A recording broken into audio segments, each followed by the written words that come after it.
हिंदुओं का जो मामला था, जहाँ तक वो योगी जी ने उनके मुकदमे उठाने का काम किया, लेकिन मुसलमानों पे मुकदमे लगने का काम हुआ है। मुसलमान और इस अखिलेश का कोई गठबंधन नहीं है, मैं नहीं मानता, ना आवाम मान रही है। ये जुम्मन मुसलमान है जो लोग सपा सपा कर रहे हैं, ये दोनों ही पार्टी जिम्मेदार है। मुझे फिर भी माननीय विधायक जी ने सौतेलापन किया है। अपने यादवों को समझाए, जैन अपने जाटों को समझाए, मुसलमानों का कौन सा उसका हिस्सेदारी रखी है। विदेशों में डंके बजे होंगे इनके बीजेपी वालों के, यहाँ प्रदेश में तो कोई डंका नहीं बजा शायद। फिलहाल हम यूपी में यहाँ लोनी विधानसभा में मौजूद हैं। डॉक्टर मेहताब जी से बात करेंगे, जो कि मीम पार्टी से यहाँ पर विधायक के दावेदार हैं लोनी विधानसभा से। तो इनसे हम कुछ मौजू पर बात करेंगे। चलिए रुक करते हैं इनकी तरफ। डॉक्टर साहब, सबसे पहले तो आपका हमारे channel national expose media, media 24 और न्यूज़ टास्क इंडिया पर हार्दिक स्वागत है। सभी चैनलों का मैं बहुत बहुत धन्यवाद करता हूं कि आपने हमें इस लायक समझा कि आप यहां आए। ये तो मैं समझता हूं कि लोनी क्षेत्र में आप जा कर के देखें और घूम के देखें, ये लोनी की जनता बताएगी।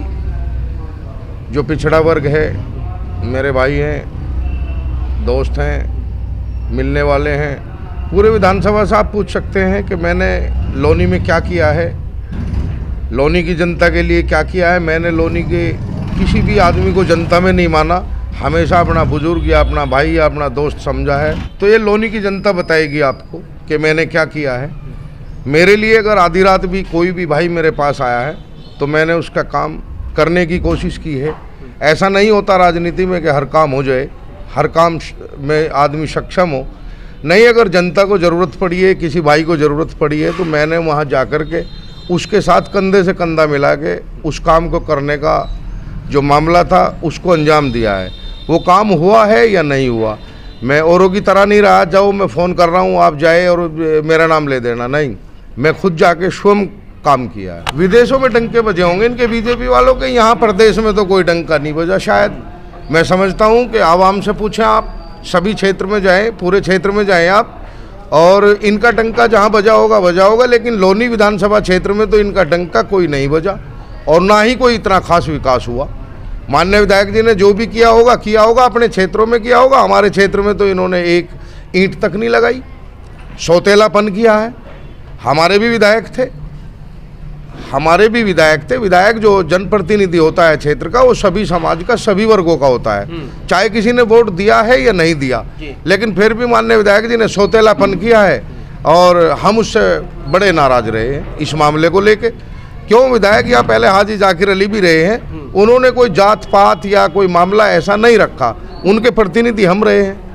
हमने कोई जात पात या कोई आदमी एक बताए कि अगर लोनी विधानसभा क्षेत्र में हिंदू मुस्लिम की कभी कोई बात की हो तो वो बताए, कोई भी एक आदमी बताए। सर, सांप्रदायिकता का जहाँ तक मामला है, लोनी में कोई ऐसा मामला नहीं हुआ। वो बीजेपी की खाली देन नहीं है, वो दोनों पक्षों की देन है। दोनों पक्ष समझदार हैं, यहाँ के जो भी बुद्धिजीवी लोग हैं, और मैं समझता हूँ कि यहाँ कभी भी कोई सांप्रदायिकता का मामला हो भी नहीं सकता। अगर कोई चाहे भी, बाहर से आने वाला कोई चाहे कि यहाँ सांप्रदायिकता मामला करा दे, ऐसा बिल्कुल नहीं हो सकता लोनी क्षेत्र में।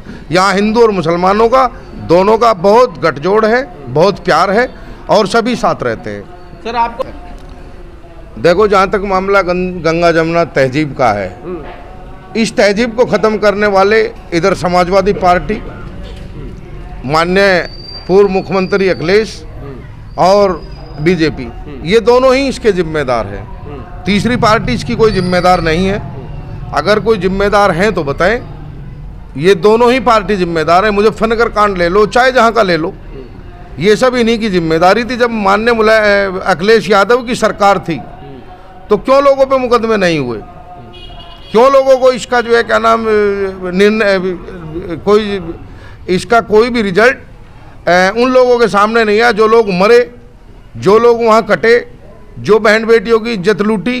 क्या वो लोग भूल जाएंगे अभी भी इस बात को? कभी नहीं भूल सकते। वो गठबंधन हो सकता है, जाट गुजर का गठबंधन हो सकता है, मुसलमान और इस अखिलेश का कोई गठबंधन नहीं है। मैं नहीं मानता, ना आवाम मान रही है इस बात को।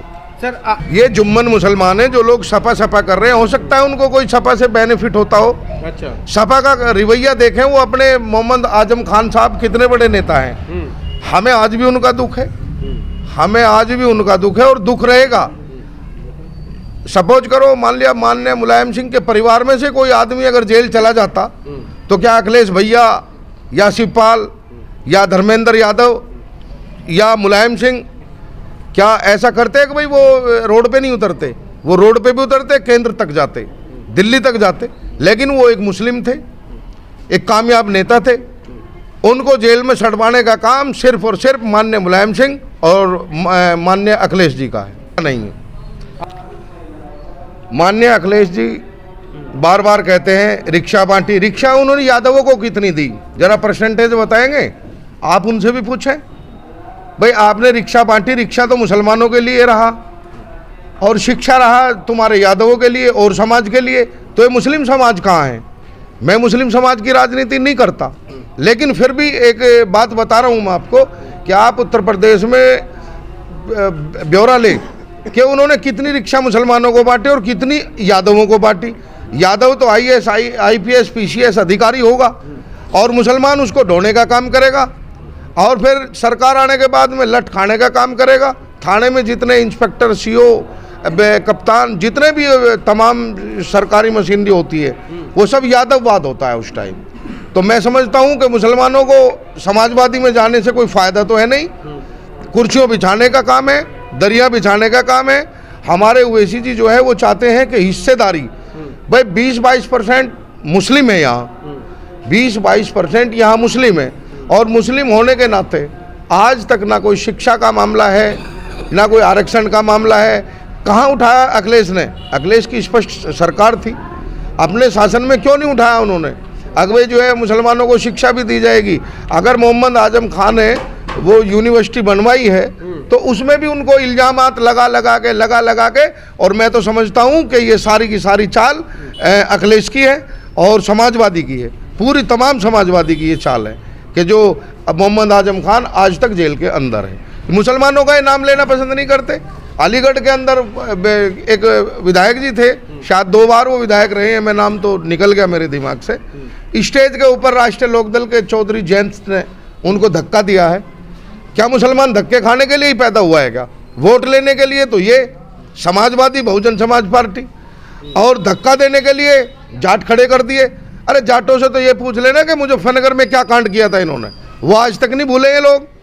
हजारों परिवार ऐसे हैं जो लोनी में रहते हैं वहाँ के आने वाले। लेकिन सर मतलब ये समाजवादी का और बीजेपी का मामला था, इन्हीं का ये षड्यंत्र था, इन्होंने ये कराया था और उसका नुकसान सबसे ज़्यादा जो गरीब लोग हैं उसमें दोनों समाज के लोग हैं, हिंदू भी हैं मुसलमान भी हैं, लेकिन ज़्यादातर मुसलमानों का नुकसान हुआ।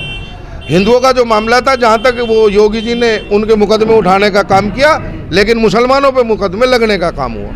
लेकिन अभी भी तो कोई अखिलेश नहीं कर रहा है। ये समाजवादी के आदमी, ये जुम्मन मुसलमान, ये खुद ही अखिलेश करते हैं। वो करते रहे अखिलेश। यहाँ तो मुसलमान है तो अल्लाह अल्लाह जानते हैं, अल्लाह के रसूल को जानते हैं। ये क्यों करेंगे अखिलेश कोई हमारा वो थोड़ा ही है कि भाई जो वो अनुयायी है वो अपने यादवों को समझाए, जयंत अपने जाटों को समझाए, मुसलमानों का कौन सा उसका हिस्सेदारी रखी है। तो सर एक क्या समझेगी पार्टी को? सर मीम पार्टी हिंदू मुस्लिम दोनों, सिख ईसाई चारों मजहबों की पार्टी है और इसमें है भी सभी मजहबों के लोग हैं और दबे कुचले समाज के लिए ये मीम पार्टी बनाई गई है।